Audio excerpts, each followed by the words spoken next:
Dan di segmen ini kita akan review bagaimana jalannya perdagangan di sepanjang hari ini.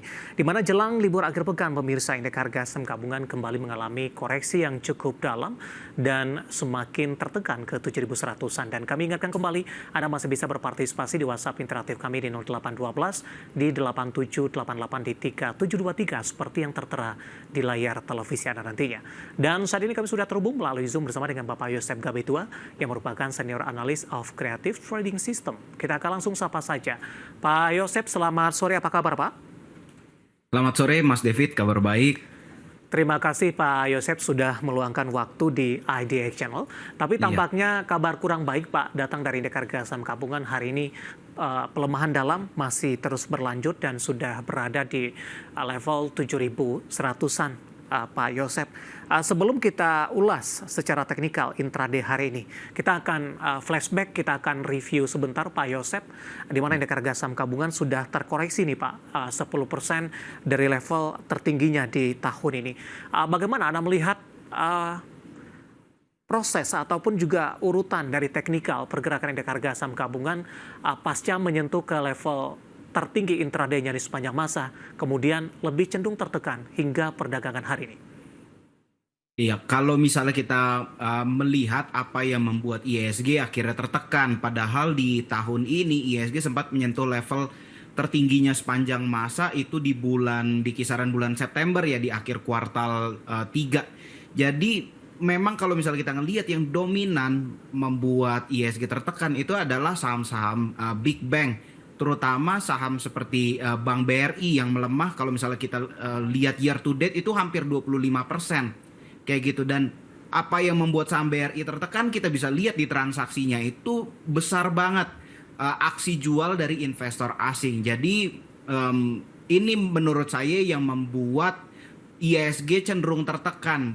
Nggak cuman BRI sebenarnya, BCA itu juga outflow, cuman memang kalau misalnya kita lihat seminggu terakhir aja, outflow terbesar itu adanya di Bank BRI. That's why kita perlu perhatikan hal-hal seperti ini, apalagi ini dekat dengan window dressing.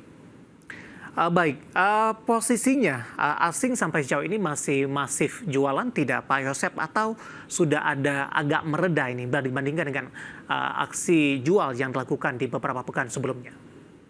Kalau misalnya sampai sekarang, ini misalnya kita ngelihat dari 2 minggu terakhir aja nih, dari tanggal 18 November, itu BRI masih dijual sekitar 2 triliun, bahkan 2,9 triliun. BCA itu dijual 1,3 triliun, Adaro sekitar 500 miliar. Jadi memang tekanan aksi jual dari investor asing ini belum mereda. That's why ini mungkin yang agak membedakan fase window dressing yang biasanya terjadi di bulan Desember yang tahun ini dibanding tahun sebelumnya, karena di tahun ini kita dihadirkan nih kan hari terakhir di bulan November nih. Ya. Biasanya window dressing tuh ya dari tanggal 1 Desember sampai akhir Desember lah. Kayak gitu. Ini tekanan dari aksi jual asing tuh masih besar. That's why kita perlu pilih dengan bijak saham-saham yang mau kita manfaatin momentum window dressingnya.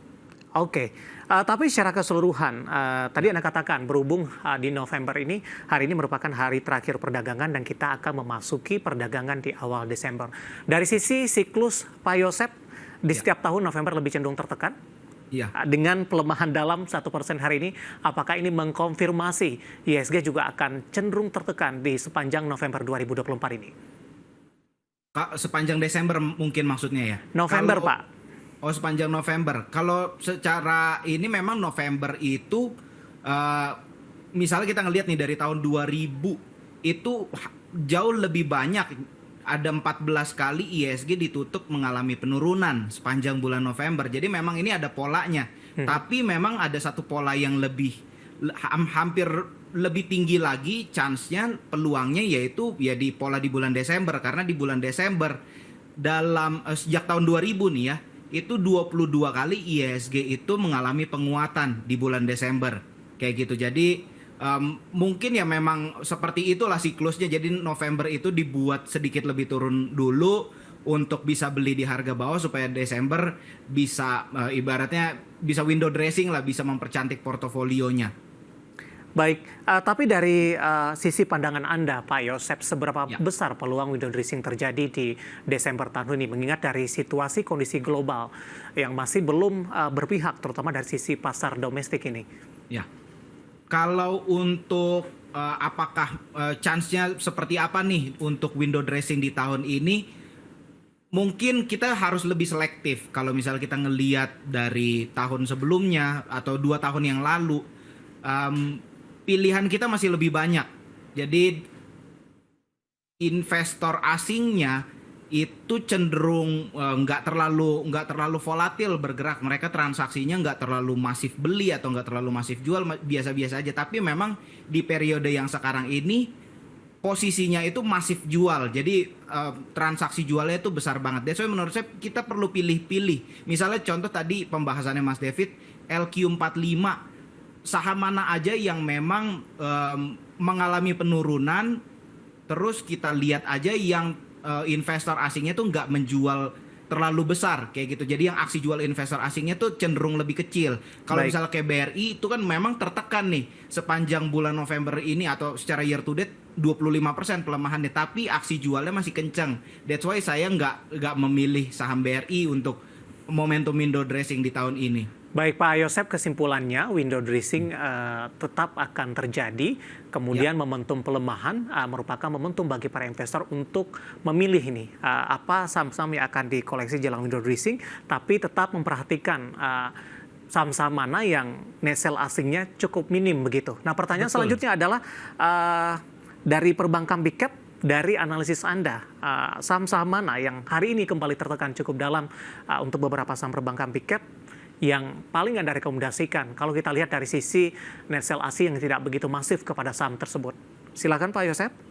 Kalau untuk perbankan, saya sih lebih prefer BCA dan Bank BNI. Kalau misalnya kita ngelihat dari aksi jual asingnya, pertama BCA nih memang aksi jual asingnya masih cukup besar di 2 minggu terakhir. Cuman kalau kita ngelihat harga sahamnya itu cenderung lebih stagnan, mengalami penurunan juga, tapi nggak sedalam yang lain kayak gitu. Daya tahannya lebih tangguh ya Pak dibandingkan dengan perbankan jauh lebih bagus ya. untuk BCA. Jadi menurut saya BCA itu lebih direkomendasikan, dan Bank BNI juga. Bank BNI ini cenderung lebih aman dan outflow-nya pun dari investor asing cenderung lebih kecil. Baik. Kita ke BBCA terlebih dahulu Pak Yosep, rekomendasinya seperti apa? Support dan resisten, mungkin buy atau buy on weakness di level berapa untuk BBCA?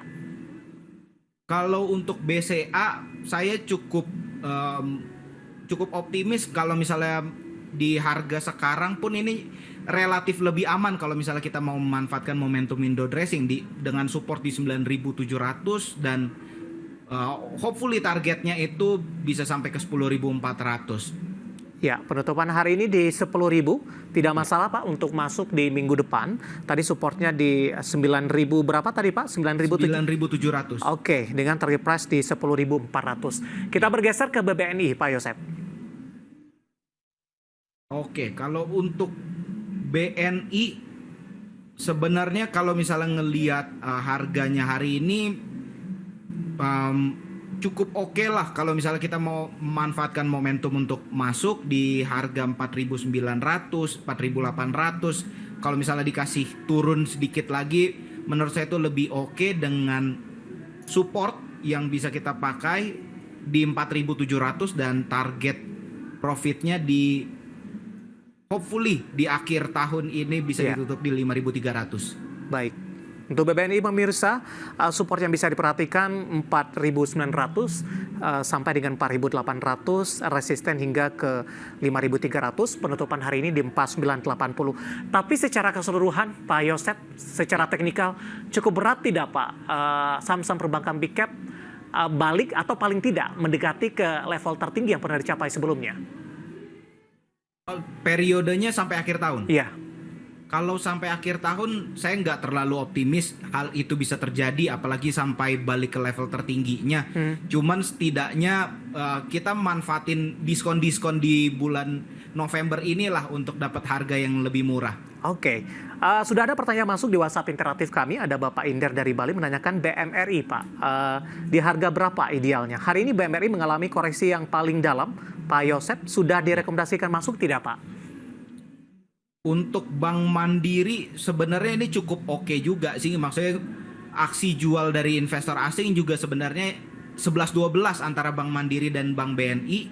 Jadi oke juga untuk kita manfaatin momentum window dressingnya. Itu mungkin support yang perlu diperhatikan di 5.900 dengan target nggak terlalu muluk-muluk lah dengan ngelihat outflow seperti ini di 6.700, 6.800 itu mungkin target yang paling dekat. Oke, jawaban untuk Bapak Inder dari Bali. Sebelum kita jeda, singkat saja Pak Yosep, hari ini energi menjadi pemberat, Pak. Adaro lagi-lagi mengalami koreksi yang cukup dalam meskipun belum sempat auto reject bawah. Analisis dan rekomendasi Anda untuk Adaro di tengah pelemahan signifikan yang terjadi di 2 hari terakhir, Pak? Kalau untuk Adaro, pertama kayak gini, maksudnya perlu diperhatikan bahwa corporate action dari Adaro itu bukan cuma satu ini, mereka masih ada corporate action berikutnya. Pertama, momen spin-off bisnis batubara mereka di AADI, lalu mereka juga mau PUPS. PUPS ini kayak mungkin sederhananya kayak mengcopy paste lah, mengcopy paste investornya Adaro ke AADI. Jadi apa yang mereka lakukan di sini sangat berpengaruh terhadap corporate action mereka berikutnya. Jadi mungkin akan lebih dijaga.